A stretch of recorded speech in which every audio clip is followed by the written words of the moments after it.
Never us against your team, we can never lose. Put your music over mine, they will not approve.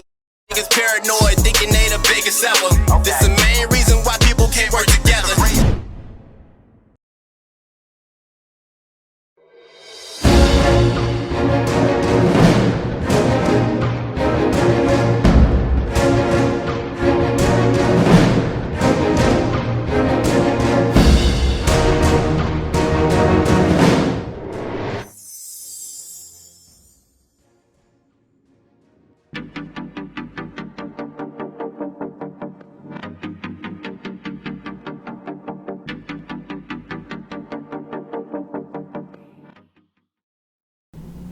Hey, welcome back to Dynamic Media. We're here live at the George Gordon Gallery.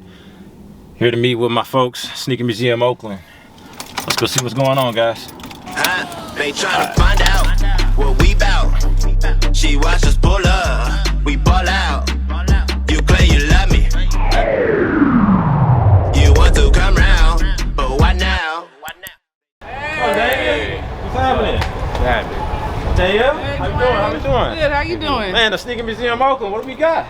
We have the band exhibit, how the Jordan 1 bred sneaker culture. Talk to me about it. Let's go. Never us against your team, we can never lose. Put your music over mine, they will not approve. Niggas paranoid, thinking they the biggest ever. This the main reason why people can't work together. Ain't no key sweat, but your weak that can last forever. Cause you stuck in one position, I'm just getting better. You not Jordan, you not Kobe, better play a role. Cause one win, then we all win, that's the ending goal. Right, so we have the band exhibit, how the Jordan 1 bred sneaker culture to the left. Start off with some Jordan 1s. We have Chicago Jordan 1 colorway right here. Dope. We got the Air Jordan KO canvas right here. These two are actually mine right here. We have another pair of Chicago 1s. Some inside, so a little bit larger. We got those on loan from a friend of ours, John, a great guy. This is also another pair of his, the band colorway, the one that started it all. Black and red, you know, he hooked his up with the leather laces. Nice. You know, and then we have, you know, another pair right here, red, white, black. Silhouette came out a little bit later, late 2000s. You know, one of Damon's friends, she loaned us those for the exhibit. And basically, the bread started it off. It's the foundation of street culture. Classic. The foundation of rebellious design. The red and black, it didn't meet the uniform code in the NBA back in the 84-85 season, so Nike subsequently fined Michael Jordan $5,000 a game for wearing the shoe, and Nike paid the fine for him. Short version of the story. The reason why the shoe was banned is because it didn't have enough white in the shoe. How ironic. Look at it now. 35 silhouettes later, we're still here. Tail, I like this. If you want it, I really got it. It's really on me, I be grinding. I'm really moving. Then some up on me late night or early morning. I'm really on it, OG. I keep it playin'. You thought up on me. Alright, so right here we have a pair of ladies. The golden blue colorway, like the Golden State Warriors. You know, we are here in Oakland. Gotta represent for the town. You know, we have some artwork also up here. We have some artwork by Akeem Rahim. You know, he did a custom portrait for us here. He's a graffiti artist here locally. And then we have some Aleli Mays, you know, the Royals. We got a little bit of satin on them, some leather. They got the Zoom Air technology. I won those in a raffle earlier this year. I'm pretty proud of them. We got the black and gold patents right here. We got the white toe Royals right here. It's like we have some red toes here. We got the Jordans with the red jersey, we got the 2-3, and then we got the 4-5. That's the real magic right there, that 4-5. It's hard to come by. We borrowed that from a pretty good guy that we know. We got the black and greens right here with the tumbled leather on the back. Just that quality is unmatched right there. And we have another pair of Royals. I can't really see the toe box, but I think they're blue. Oh yeah, it is blue. Yeah, the blue toe Royals right there. And then we have another, you know, fantastic This is a double-sided poster from another good guy that we know. You might know him too. Yeah. So we got, just Jordan wearing the actual Jordan ones in the game, which is, is pretty impressive. It's not a lot of footage of him wearing ones in, the posters and the artwork that's out on him. So we're really happy to have that and have that on display for, the people to consume a little bit. And then we can go to the back. We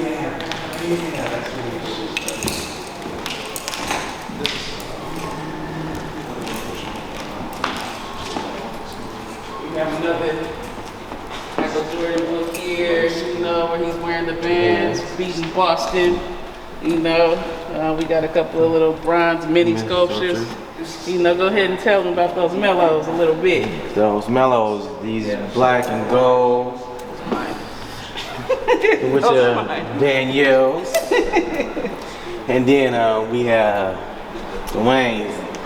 Man, these mids, this olive and patent leather and cream and blue, like. Man, those are white and baby blue. That's it. That's the lighting. Nah, they like a cream, they like a eggshell white. Bro, those are UNC logos. What are you saying? We got them back. Those are UNC mids. UNC mids all day. He told me they're UNC mids. They're his.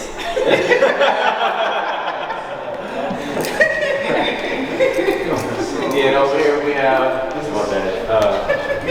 we had a band, Jordan original t-shirts. He bought like late 19, early 20.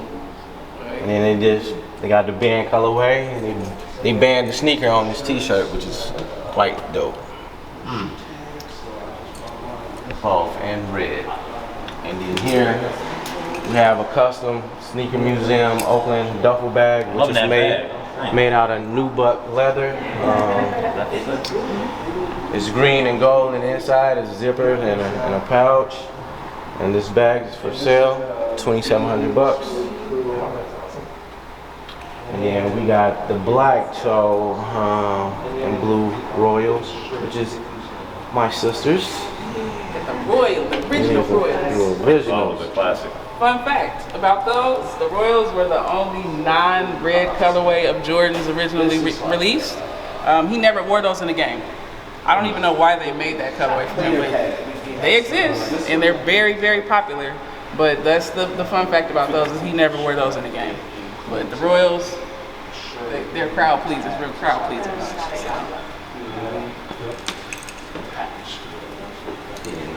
Here we have our interactive part, which is our NBA official basketball rims, a Spalding, and Sneaker Museum Oakland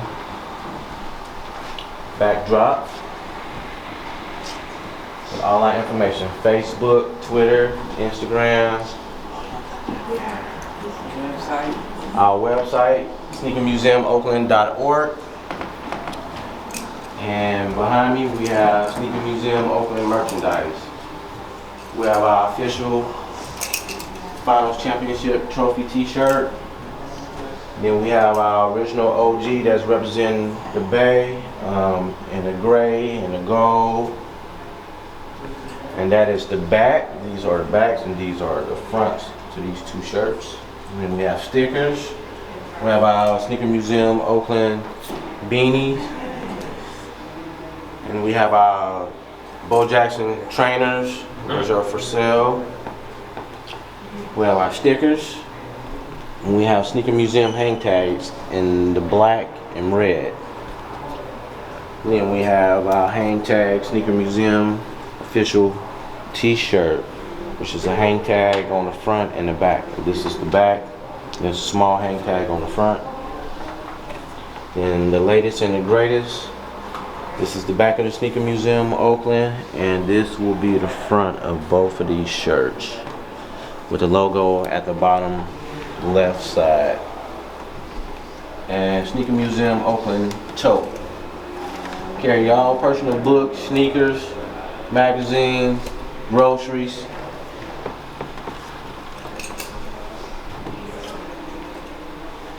And that concludes the tour of the band exhibit.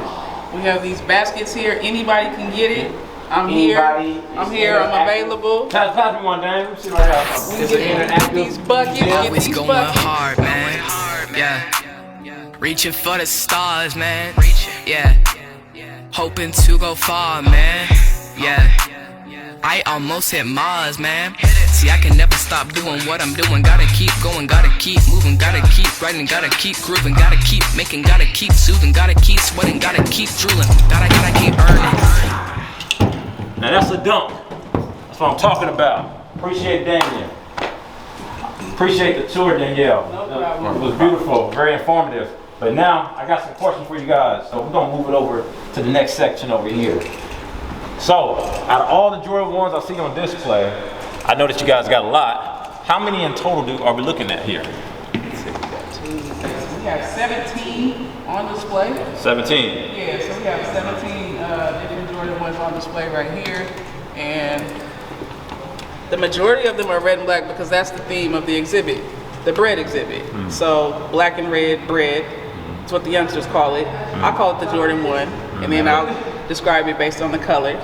And you know, we focused one side was just red and black, and then some of the different variations that have existed to come out over the years on this side. So, you know, it's Jordan 1s, you can't go wrong.